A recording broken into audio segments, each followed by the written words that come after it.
వారసులను చేస్తే ఆస్తులు మిగులుతాయి, ఆత్మలు మిగలవు. భక్తికి వారసులను తయారు చేస్తే ఆస్తి మిగులుతాయి, ఆత్మలు మిగులుతాయి. నా మాట అర్థమైనట్లేదు.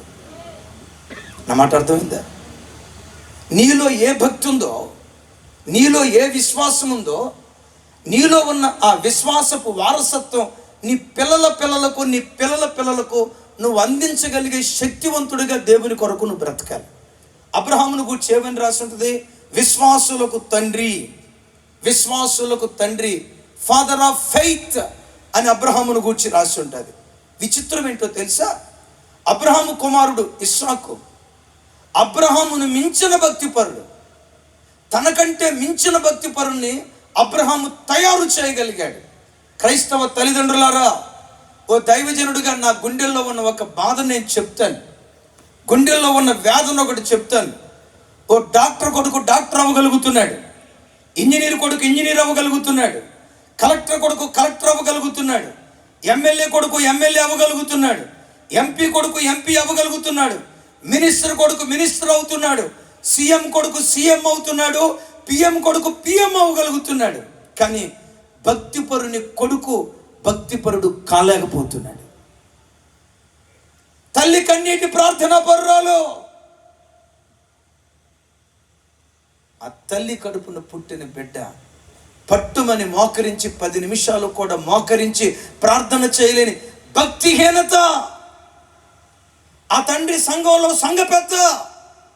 ఎవరిని అడిగినా మా సంఘానికి పునాదండి, మా సంఘానికి పెద్దండి, అసలు లేకపోతే మా సంఘం లేదండి, మా సంఘానికి కిరీటం లాంటి వాడు మా సంఘ పెద్ద అని తండ్రిని గురించి చెప్తున్నారు.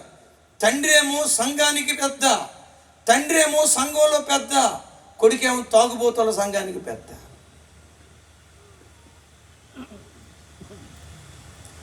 తల్లి ఏమో ప్రార్థనా పరులకు నాయకురాలు. కుమార్తె దగ్గరకు వచ్చేసరికి అదే తల్లిదండ్రులకు అవమానం తెచ్చేటువంటి బిడ్డలు. ఎవరి బిడ్డలారా, ఒకసారి మీ అందరిని అడుగుతాను. మీరు అందరూ అంటారు కదా, మా అమ్మ ప్రార్థనా పరురాలండి, మా నాన్న ప్రార్థనా పరుడండి, ప్రైజ్ గాడ్, అంతటితో ఆగుదాం. ఆ తర్వాత అడిగే మాట, ఈ మాట నువ్వు అనగలవా?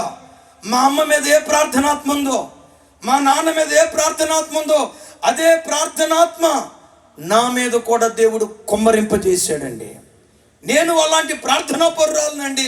ఆ మాట నువ్వు చెప్పగలిగితే, తల్లి ఎవరి బిడ్డ, నిన్ను మించిన ధన్యుడు భూమి మీద ఇంకొకరు ఎవ్వరూ లేరు. శత్రువైన సాతాను ప్రాముఖ్యంగా క్రైస్తవ కుటుంబాల మీద దాడి చేసి, తల్లిదండ్రులు దైవజనులైతే కొందరి పిల్లలు భ్రష్టులైపోతున్నారు. తల్లిదండ్రులు సంఘ పెద్దలైతే ఆ సంఘ పెద్దల కడుపున పుట్టిన పిల్లలు లోకంలో పనికిమాలిన కార్యక్రమాలు చేసే పిల్లలు అవుతున్నారు. నా చేతులెత్తి దీవిస్తున్నాను, నీవు కలిగిన భక్తి కంటే నీ కడుపున పుట్టిన బిడ్డల్లో రెట్టింపు భక్తి దేవుడు కుమ్మరించునుగాక, రెట్టింపు ప్రార్థన దేవుడు కుమ్మరించునుగాక. ఈ మాట అనండి, అబ్రహాము ఇస్సాకు అనండి. తూకం వేయను, కానీ ఒక మాట మిమ్మల్ని అడుగుతా. అబ్రహాము చాలా భక్తి కలిగిన వాడా, ఇస్సాకు చాలా భక్తి కలిగిన వాడా? ఏం చెప్పాలో మీకు డౌట్గా ఉంది. ఇప్పుడు నేను చెప్పిన తర్వాత మీరు చెప్పండి. అబ్రహామేమో బలిపీఠం కట్టాడు, ఇస్సాకు బలిపీఠం మీద బలి అవ్వటానికి సిద్ధపడ్డాడు. బలిపీఠం కట్టడం గొప్ప విషయమా, బలైపోవటం గొప్ప విషయమా? ఇస్సాకుకు ఒకే భార్య, అబ్రహాముకు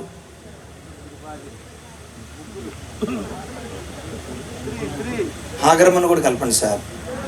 అది రోజు ఏమంటే మనకు సంతానం ఎప్పుడు ఇస్తారు అంటే, అబ్రహాం బయటకు తీసుకొచ్చి ఆకాశం చూపించి సుక్కలు చూపించేవాడు. లెక్కబెట్టు అని 13 సంవత్సరాలు లెక్కబెట్టి విసిగిపోయి అబ్రహాంని పిలిచి, నీకోసం ఒక సుక్కను తీసుకొచ్చారా, గొడారంలో ఉందరా చూపిస్తారా అని సుక్కం చూపించిందట. మొత్తం కలిపితే 3. అబ్రహాం అయ్యకు 3 భార్యలు, ఇస్సాకుకు ఒక్కటే భార్య. తండ్రిని మించిన భక్తిపరుడు, తండ్రిని మించిన భక్తిపరుడు, తండ్రిని మించిన భక్తిపరుడు. నేను కోరుకుంటున్నా, పెద్దయ్య గారు, అమ్మ వాళ్ళ కన్నీళ్ళ ద్వారా ఈ మినిస్ట్రీ ప్రారంభించబడింది. ఎలీషా నాయన గారు, ఇలా పెద్ద మహానుభావులు, డేవిడ్, ఇలా గొప్ప గొప్ప వ్యక్తుల కన్నీటి ప్రార్థన ద్వారా ఈ పరిచర్యకు పునాది వేయబడింది. నిజమే, రెండవ తరం అద్భుతంగా లేచింది. దేవిని అన్న కానీ, దేవిని గారు కానీ, అలాగే సుదర్శన్ జ్యోతి గారు కానీ, ప్రత్యేకంగా నాకు బాగా సన్నిహితులు జ్యోతిరాజు అన్న కానీ, ఆ అన్నను చూస్తూ ఉంటే ఒక అతిశయం. తండ్రులు చేసిన సేవ కంటే వారి పిల్లలు మించిన సేవ చేయటానికి దేవుడు కృప చూపిస్తూ ఉన్నాడు. అయితే ఒక అద్భుతం ఏంటంటే, తల్లిదండ్రులు చనిపోయిన తర్వాత వాళ్ళు సేవకులు గాల, వాళ్ళు బ్రతుకున్న దినాల్లోనే పిల్లలు గొప్ప సేవకులు అవ్వటం కన్నులారా చూసే భాగ్యం దేవుడు అనుగ్రహించాడు.